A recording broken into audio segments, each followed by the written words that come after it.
요한복음 13장 34절과 35절을 제가 봉독해 드리겠습니다. 새 계명을 너희에게 주노니 서로 사랑하라. 내가 너희를 사랑한 것 같이 너희도 서로 사랑하라. 너희가 서로 사랑하면 이로써 모든 사람이 너희가 내 제자인 줄 알리라. 아멘. 할렐루야.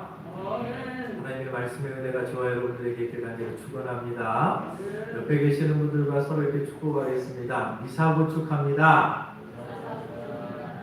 한 번 더 인사하겠습니다. 미사고축합니다. 네. 미안하고 사랑하고 고맙고 축복합니다. 우리가 늘 이 마음을 가지고 서로 사랑하며 살 수 있기를 간절히 축원합니다.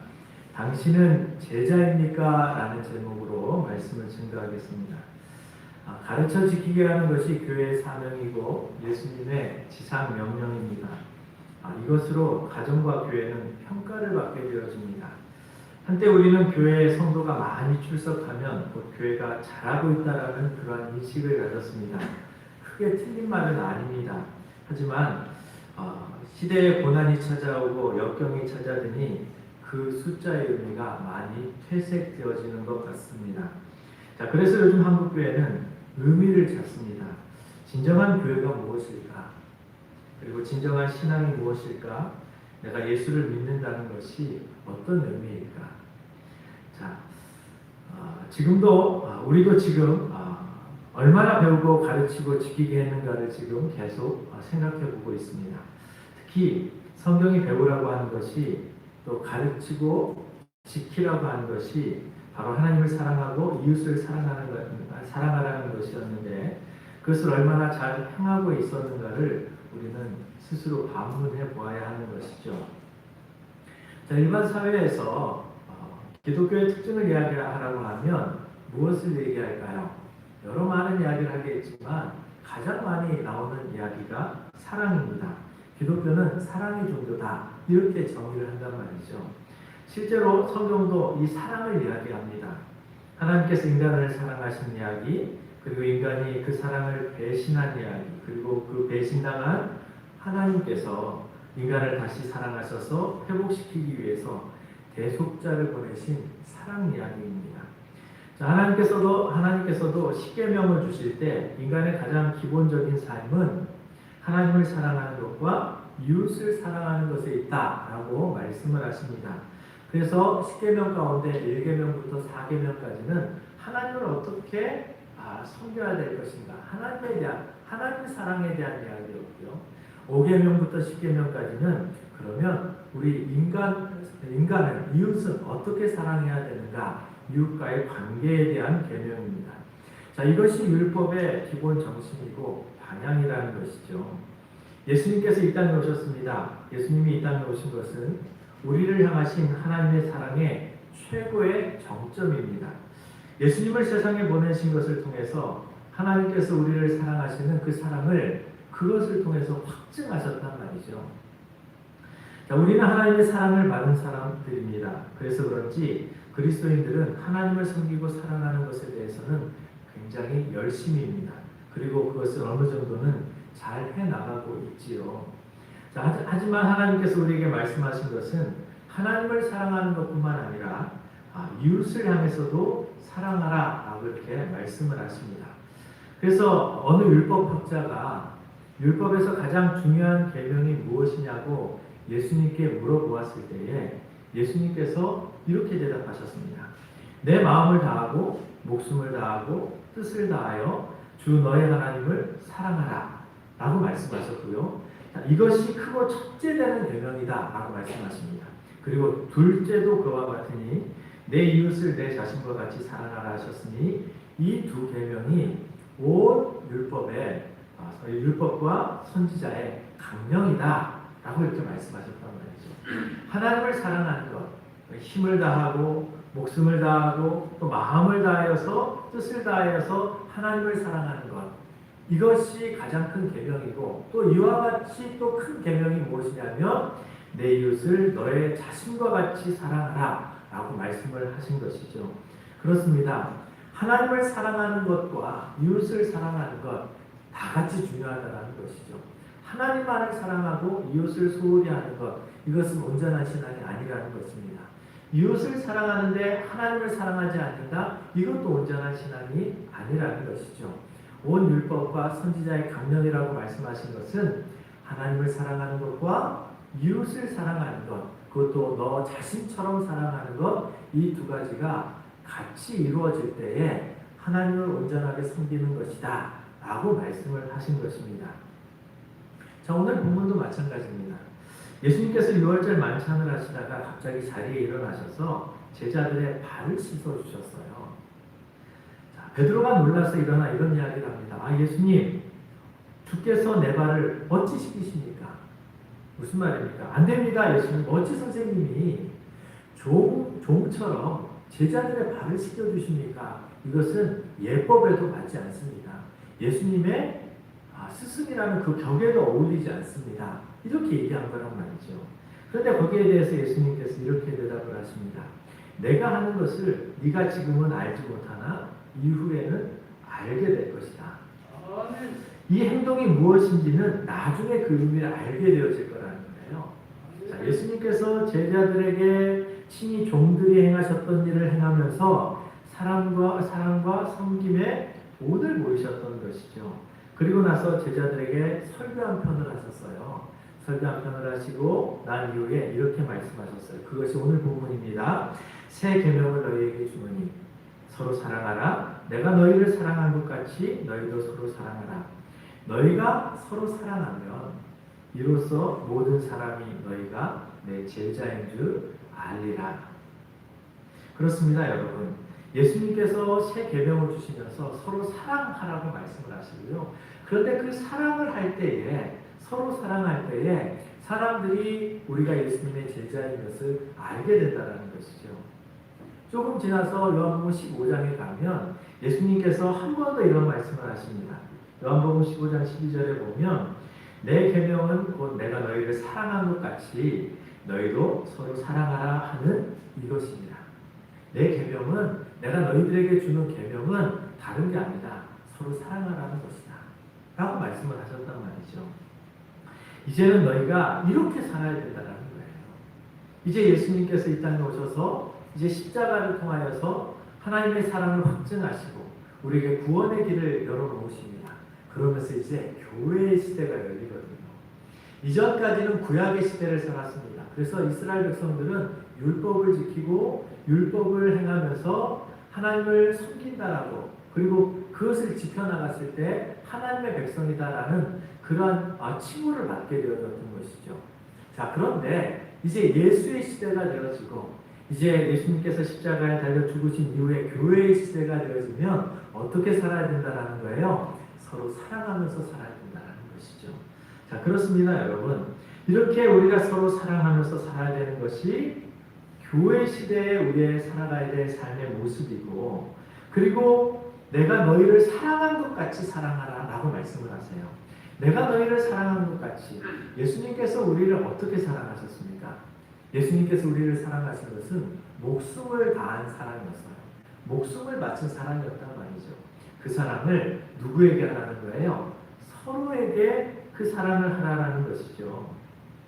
그렇습니다. 이렇게 예수님께서는 최후의 만찬에서 제자들에게 새 계명을 주면서 마지막 유언으로 남겨주셨던 말씀이 무엇이냐면 서로 사랑하라 라고 말씀하신 것이죠. 서로 사랑해서 하나가 되어져야 된다는 것이죠.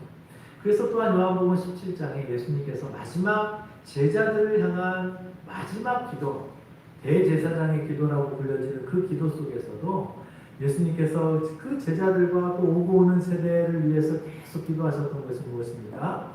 사랑으로 하나가 되어지는 것에 대한 이야기를 하신 것이죠. 그렇습니다, 여러분. 사랑하면 하나가 되어지는 것이죠. 근데 놀랍게도 예수님께서 사랑을 할 때 혼자만 사랑하라 라고 이렇게 얘기하지 않으셨습니다. 짝사랑하라 라고 얘기하지 않으셨습니다. 서로 사랑하라 라고 말씀하셨다는 것이죠. 그렇습니다, 여러분. 예수님께서 우리에게 서로의 법칙을 이야기해 주고 있어요. 일방이 아닌 쌍방의 사랑. 나도 너를 사랑하고 너도 나를 사랑하고.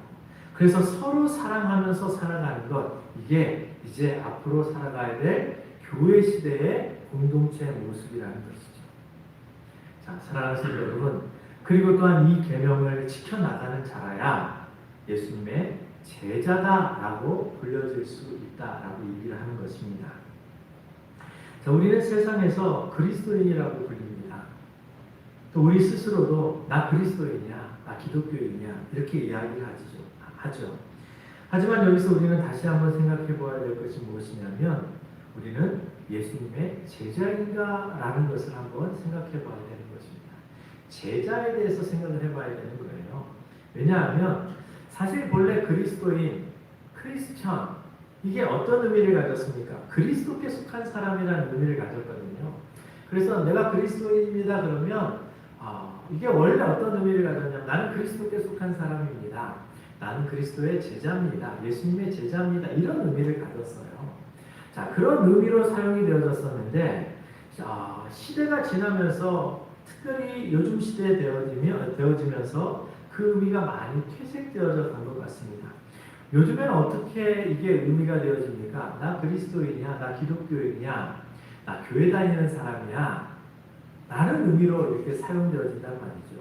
정말 주님을 닮아가는 그리스도의 제자라는 의미보다는 기독교인이야 라고 이렇게 표현되어질 때, 또 세상도 사람들이 기독교인이라고 얘기했을 때 무엇을 의미합니까? 교회 다니는 사람을 기독교인이라고 이렇게 인식한다는 말이죠. 그 의미가 많이 변질되어져 갑니다. 그래서 요즘에는 그리스도인이라는 의미가 사실은 내가 그리스도께 속한 사람으로 예수님의 제자야 원래 이 의미를 가졌는데 그 의미보다는 그냥 교회 다니는 사람이라는 의미로 퇴색되어져 갔다는 것이죠. 그래서 여러분, 저와 여러분들이 다시 한번 우리가 생각해야 될, 이 시대에 생각해야 될 표현이 뭐냐면 제자라는 표현이에요. 자, 여러분은 제자입니까? 여러분들은 예수님의 제자입니까? 여러분, 그리스도인이라는 의미와 제자라는 의미는 이전에는 같은 의미로 사용이 되어졌어요. 근데 여러분, 요즘은 어떻습니까? 제자라는 의미가 조금 더 부담스럽지 않습니까? 그리스도인이라는 표현은 좀 쉽게 받아들이겠는데 제자라는 표현이 제자입니까? 라고 물어봤을 때에 제자라는 표현이 왠지 마음에 좀 더 부담되지 않습니까? 왜 그렇습니까? 제자라는 의미가 그리스도인이라는 지금 이 시대에서 해석되어지는 그 의미보다 훨씬 더 의미 있게 다가오기 때문에 그렇습니다. 교회를 다니며 사람들이 우리를 기독교인이라고 불러요. 자, 교회를 다니면서 우리도 스스로 기독교인이라고, 교인이라고 생각을 합니다. 그리고 또 교회를 다니면서 봉사를 하면 우리는 그 교회의 멤버가 되었다라고 이렇게 생각을 합니다. 사실, 하지만 여러분, 이것은 어느 공동체에 가봐도요, 사람들이 그렇게 자기가 다니는 소속되어져 있는 그 소속의 구성원이라고 이렇게 다들 생각하는 것이죠. 하지만 여러분, 제자가 된다는 것은 다른 의미입니다. 교회를 다닌다는 것과 전혀 다른 의미죠. 교회를 다니면서도 제자가 아닐 수 있지만요. 여러분, 제자는 반드시 교회를 다닙니다. 왜요? 교회를 다니면서 예수님을 만나서 제자로서의 삶을 살기 때문이죠. 제자가 된다는 것은 요즘 이 시대에 기독교인이라고 불려지는 것보다 한 단계 더 나아가는 의미를 갖게 되어집니다. 교인이라고 불려지는 것보다 더 근본적인 부분으로 나아가는 것이죠. 자, 왜냐하면 제자는 그 스승의 정신을 이어받은 사람이기 때문입니다. 제자는 그와 함께 살아가는 사람이기 때문입니다. 제자는 그래서 그의 스승의 이름과 명예를 지키고 그리고 또한 그 제자를 통해서 스승이 평가받기 때문에 그렇습니다. 그래서 제자는 스승의 명예를 지키기 위해서 굉장히 노력을 많이 합니다. 그래서 간혹 청출어람의 그러한 제자들이 나오게 되어지죠. 스승보다 더 뛰어난 제자들이 나오게 되어지는 것이죠. 그러면 그 제자가 다시 일가를 이루어가게 되어집니다. 자신만의 어떤 또한 제자들을 만들어가면서 그러면서 또 다른 어떤 그런 명성을 이어가게 되어지는 것이죠. 자, 제자가 된다는 것은 스승의 그런 모든 철학과 정신과 삶을 이어갑니다. 그래서 단순하게 어떤 그런 도자기를 만들어내거나 아니면 어떤 그런 기술을 이어받는다거나 그것만 의미하는 것이 아니라 그의 모든 것을 다 이어받는다는 것이 제자라는 것의 의미이죠. 그리고 초대교회에 예수님의 제자들이 어떤 삶의 모습을 보였냐면 제자가 된다는 것은 초대교회에는 곧 예수를 위해서 죽는다는 것을 의미했습니다. 왜냐하면 여러분 마터라는 단어가 있습니다. 제자라는 단어가 마터라는 단어예요. 근데 이 마터라는 단어가 나중에는 어떻게 표현이 되어지냐면 순교자라는 표현으로 이어져 가요. 그래서 여러분 순교자, 곧 제자는 순교한다. 예수를 위해서 죽는 사람, 이런 사람이 곧 제자다. 이렇게 불려지게 되어졌던 것이죠. 그렇다면 왜 제자들은 예수를 위해서 목숨까지도 버렸을까요? 그만큼 예수를 따라가고 싶었기 때문이죠. 그분이 전한 그 복음을 포기할 수 없었기 때문이죠. 그래서 제자가 되어진다는 것은 여러분 굉장히 그의 삶의 모든 것을 다 이어받는다는 것을 의미합니다. 그냥 교회를 다닌다는 것을 의미하지 않는 것이죠. 자, 그런데 놀랍게도 예수님께서 다른 이야기를 하나 더 해주세요. 무엇을 얘기하시냐면 어떤 사람이 제자이냐, 어떤 사람이 제자인가. 제자의 징표로 새 계명을 지키는 사람이 제자라고 말씀을 하세요. 뿐만 아니라 주변에 있는 세상 사람들이 우리가 서로 사랑할 때에 우리를 그리스도의 제자로, 예수님의 제자로 알아보게 되어진다라고 말씀을 하고 있는 것이죠. 그렇습니다, 여러분. 우리가 서로 사랑할 때 세상은 우리를 그리스도의 제자로, 예수님의 제자로 알아보게 되어지는 것입니다. 여기서 다시 한번 저와 여러분들은 우리 스스로 이런 질문을 할 수 있어야 되는 거예요. 주님, 저는 정말 서로 사랑하고 있습니까? 주님, 제가 하나님을 사랑하지만 하나님을 사랑하는 것만큼 또한 이웃을 서로 사랑하고 있습니까? 제가 이 사랑을 통하여서 또한 주변에 있는 사람들은 이 사랑의 모습을 통해서 내가 그리스도인이라는 것을, 그리스도의 제자라는 것을 알고 있습니까? 그들이 나를 그리스도의 제자라고 인정해주고 있습니까? 이런 질문을 해볼 수 있어야 된다는 것입니다. 요즘에는 여러분 어찌된 것인지 교회를 다니면 그리스도인이라고 생각을 해요. 사실 여러분 이것이 이렇게 생각되어진 것이 원래는 자연스러운 것이죠. 왜냐하면 교회로 와서 설교를 듣고 말씀을 읽고 또한 성경 공부를 하고 또 신앙생활하면서 가장 기본적으로 배우는 것이 서로 사랑하는 것을 배우는 것이거든요. 그런데 놀랍게도 어떻게 시간이 흘러가다 보니 요즘에는 서로 사랑하는 것보다 어떤 사람이 일방적으로 사랑하고 그래서 그런 어떤 사랑의 모습들은 보여지는데 서로 사랑하는 모습들은 좀 덜 보여지는 것 같습니다. 왜 서로 사랑이 안 될까요? 사랑은 하려고 해요. 왜요? 내가 어떤 사람들이 사랑을 해 나갈 때에 말씀이 주어졌으니까 사랑하려고 합니다. 그래서 사랑을 할 때 내게 상처를 준 사람도 사랑을 하려고 합니다. 그런데 상처를 준 사람은 잘 몰라요. 또 반대로 내가 상처를 받았는데 상대방이 내가 상처를 받았다는 것을 몰라요. 그래서 그냥 무관심하게 이렇게 그냥 보내게 되어집니다. 그러다 보니 여러분 서로 사랑이 잘 안 되어지는 것이죠. 여러분 예수님께서도 서로 사랑하라고 이렇게 마지막 유언처럼 새 계명으로 주었던 것은요. 그만큼 서로 사랑하는 것이 쉽지 않기 때문이에요. 왜요? 우리 안에 연약함 때문에, 우리 안에 죄성 때문에 내게 상처를 준 사람은 미워하는 것이 먼저 나오지 사랑이 먼저 튀어나오지 않는단 말이죠. 그런데 주님께서 우리에게 말씀하십니다. 내가 너희를 사랑하는 것 같이 너희도 서로 사랑해라. 너희들이 내게 상처를 줬잖아. 너희들이 나를 십자가에 못 박았잖아. 너희들이 각기 제 길로 가면서 나를 비난하고 나를 손가락질하고 내게 돌을 던졌잖아. 하지만 그래도 내가 너를 사랑하는 것 같이 너희도 그렇게 너희에게 상처를 주고 아픔을 줬던 그 사람을 서로 사랑해라 라고 말씀을 하고 계시는 것입니다. 이렇게 살아갈 때 여러분 저와 여러분들이 예수님께서 말씀하신 그 계명을 지켜나가는 사람이 되어지는 것이고 주변에 있는 많은 불신자들이 이 모습을 봅니다.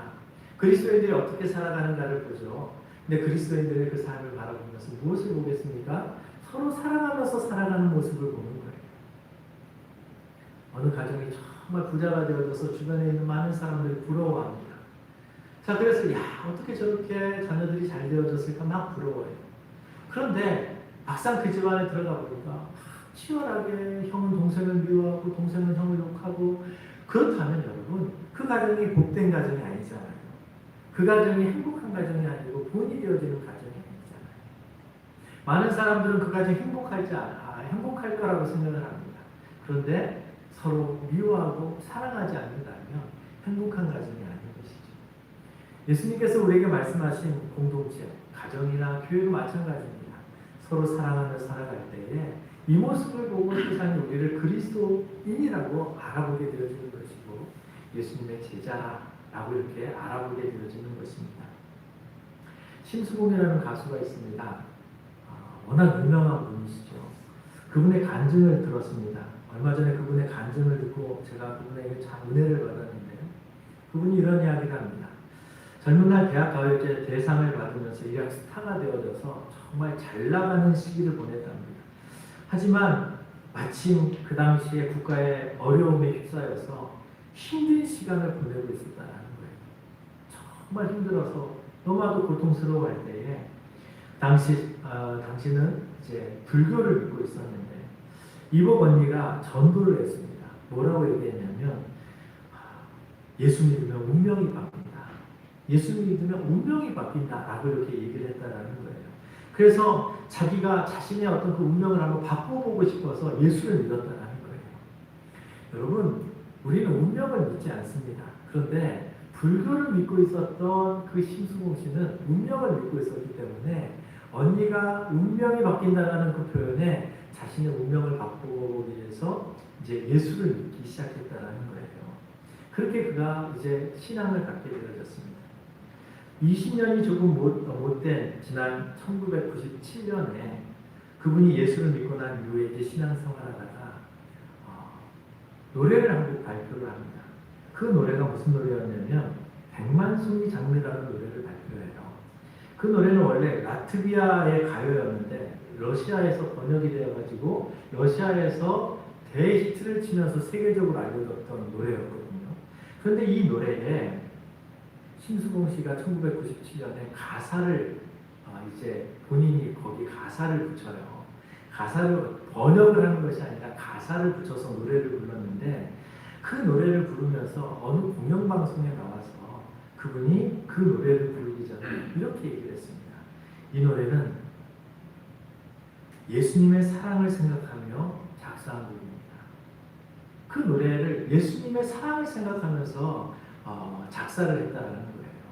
그래서 제가 그 가사를, 저는 이 노래를 몇 번 들어봤기 때문에 워낙 유명한 곡이어서 제가 그 가사를 찾아보고 왔어요. 그 가사가 이런 내용이었습니다. 저는 사실 처음에 이 노래를 들었을 때 그냥 사랑 노래인지 알았어요. 왜냐하면 사랑에 대한 얘기가 많아서 일반 그냥 세속적인 사랑 노래인지 알았는데 그분의 간증을 듣고 예수님의 사랑을 이야기하고 싶었다라는 것을 간증을 듣고 이 가사를 읽어보니까 이게 본인의 신앙 고백이에요. 그런데 그가 어떤 고백을 하냐면요, 이런 이야기를 해요. 먼 옛날 어느 별에서 어느 별이 그분은 하나님 나라를 이렇게 표현했다고 해요. 내가 세상에 나올 때 사랑을 주고 오라는 작은 음성 하나를 들었다는 겁니다. 사랑을 주고 오라는 음성을 하나 들었다는 거예요. 내가 세상에 나올 때 사랑을 할 때만 피는 꽃 100만 송이를 피워오라고. 그런데 그 꽃은 진실한 사랑을 할 때만 피어나는 사랑의 장미랍니다. 미워하는 마음 없이 아낌없이 사랑을 주기만 할 때 수백만 송이 꽃은 피고 그리고 그 결과로 그립고 아름다운 내 별나라로 갈 수 있다네. 이런 고백을 해요. 그러니까 그가 이 땅에서 하나님께서 나를 이 땅에 보내셨던 그 보냄의 이유가 뭘까 생각을 해보니까 그는 사랑으로만 꽃을 피우는 100만 송이의 장미를 꽃 피우고 오라고. 다시 말하면 이 땅에 자신을 보낸 것이 사랑하면서 살고 오라고 그렇게 자신의 삶을 규정해 주더라고요. 인생이 무엇일까? 사랑하면서 살아가야 되는 것. 이렇게 표현을 했단 말이죠. 근데 그가 2절에서 이런 얘기를 해요. 진실한 사랑은 뭔가? 진실한 사랑, 그러면 내가 꽃을 피우기 위해서 진실한 사랑이 뭔가를 고민했다는 겁니다. 그런데 진실한 사랑이 뭔지 몰라서 괴로운 눈물을 흘렸다는 거예요. 진실한 사랑은 뭔가? 괴로운 눈물을 흘렸네. 헤어져 간 사람 많았던 너무나 슬픈 세상이었기에 세상 속에서는 누구와도 사랑하지 못하고 또 헤어지고 아픔들이 많아서 진실한 사랑을 찾기가 힘들었다는 겁니다. 수많은 세월 흐른 뒤 자기의 생명까지 모두 다 준 빛처럼 호련히 나타난 그런 사랑 나는 알았네. 그러니까 수많은 세월이 흐른 뒤에 자신의 생명까지도 모두 다 준 예수님의 사랑을 알게 되어졌다는 거예요. 그리고 그 예수님의 그 사랑을 알고 나서 그가 3절에서 이렇게 얘기를 해요. 3절에서 이제 모두가 떠날지라도 그러나 사랑은 계속될 거야. 저 별에서 나를 찾아온 그토록 기다리던 이인데 예수님을 기다렸다라는 것이죠. 그대와 나 함께라면 더욱더 많은 꽃을 피우고, 그러니까 예수님과 함께라면 사랑의 꽃을 피울 수 있다는 거예요. 스스로는 서로에게 아픔을 주고 사랑의 꽃을 피우지 못하지만 그러나 예수님과 함께라면 더욱더 많은 그 사랑의 꽃을 피우고 예수님과 하나가 되어져서 우리는 영원한 저 별나라로 돌아가게 되어질 것이다. 이런 고백을 합니다. 그러면서 후렴에서 계속 얘기하는 게 무엇입니까? 미워하는 마음 없이 아낌없이 사랑을 주기만 할 때 수백만 송이 꽃은 피고 그립고 아름다운 내 별나라로 갈 수 있다. 결국 여러분 이 가사의 내용을 가만히 이렇게 생각을 해보니까 심수봉 씨가 예수님을 만나고 나서 이 땅에서 우리가 어떻게 살아야 될지인가를 알게 되어진 거예요. 예수 안에서 그 예수님의 그 사랑을 통해서 우리가 서로 사랑하면서 살아가야 되는 거구나.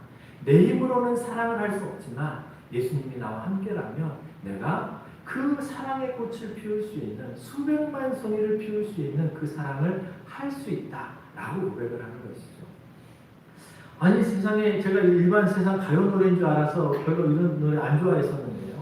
그 가사를 읽고 나서 이렇게 생각을 해보니까 이 심수봉 씨는 이분이 그냥 일반 성도시잖아요. 그래서 뭐 내용을 보니까 약간 신학적으로는 조금 우리가 이렇게 아직 이분이 신학을 몰라서 이런 표현을 했겠지라고 생각되는 부분도 있었지만 그러나 그분이 깨달았던 게 뭡니까? 서로 사랑해서 사랑의 꽃을 피워야 된다는 것이죠. 이 땅에서 우리가 사랑하면서 살아가야 된다는 것이죠. 그 이야기를 그분이 자신의 신앙 고백으로 백만송이 장미라는 노래에 그렇게 가사로 이렇게 담았던 것입니다. 요즘에 이렇게 간증들을 많이 듣게 되어져요. 새롭게 하소서라든지 이런 간증들을 듣다 보니까 생각보다 연예인들 가운데 이렇게 예수님을 인격적으로 만나서 신앙의 고백을 통해서 또 노래로 또 작곡으로 여러 많은 영역으로 예수 그리스도에 대한 신앙을 고백하는 사람들이 이전에 우리는 몰랐지만 이전에 그렇게 고백했었던 사람들이 참 많았다라는 생각을 해보게 되어집니다. 사랑하는 성도 여러분, 사랑을 통해서만 꽃을 피울 수 있는 장미처럼 주님은 우리에게 서로 사랑하라 라고 이렇게 말씀하십니다. 내가 너희를 사랑하는 것 같이 너희도 서로 사랑하라. 그래서 여러분, 저와 여러분들이 이 땅을 살아가실 때 서로 사랑하며 그래서 세상 사람들이 우리가 주님의 제자인 것을 알며 살아갈 수 있는 저와 여러분들이 되어지기를 간절히 축원합니다.